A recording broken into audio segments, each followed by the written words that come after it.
ఒకవైపు డాక్టర్ హత్య అత్యాచారం అని రిపోర్ట్ ఇచ్చారు. మరోవైపు సిబిఐ ఆత్మహత్య అని తేల్చింది. అసలు ప్రశ్న ఏంటంటే, ఒక బాటిల్లో పాయిజన్ తాగిన ఇద్దరిలో ఒకరు చనిపోయి మరొకరు ఎలా బతికారు?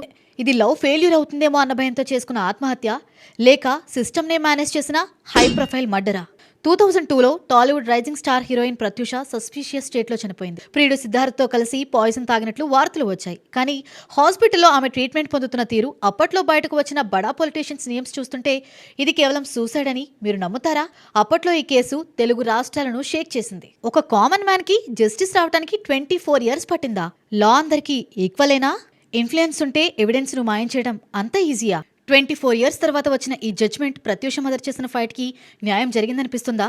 పోస్ట్ మార్టం చేసిన డాక్టర్ మునుస్వామి ఆమె గొంతు నులిమిన గుర్తులున్నాయి, ప్రైవేటు భాగాల్లో గాయాలున్నాయని సెన్సేషనల్ రిపోర్ట్ ఇచ్చారు. సెంట్రల్ టీమ్స్ ఆ రిపోర్ట్స్ ను తప్పుపట్టాయి. శరీరంలో కేవలం పురుగుల మందు మాత్రమే ఉందని తేల్చాయి. ఐపీసీ సెక్షన్ 306 ఆత్మహత్యకు ప్రేరేపించడం కింద సిద్ధార్థ్ రెడ్డికి శిక్ష పడింది. కానీ హత్య కింద ఎవిడెన్స్ లేవని కోర్టు కొట్టివేసింది. ఒక ఎక్స్పీరియన్స్డ్ డాక్టర్ ఏ ఆధారాలు లేకుండా అంత పెద్ద స్టేట్మెంట్ ఇస్తారా?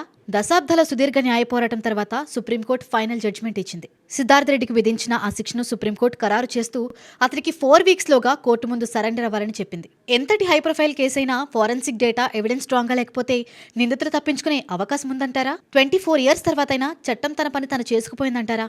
జనాల్లో ఉన్న డౌట్స్ ఒకలా ఉంటే లా ముందున్న ఎవిడెన్స్ మరోలా ఉన్నాయి.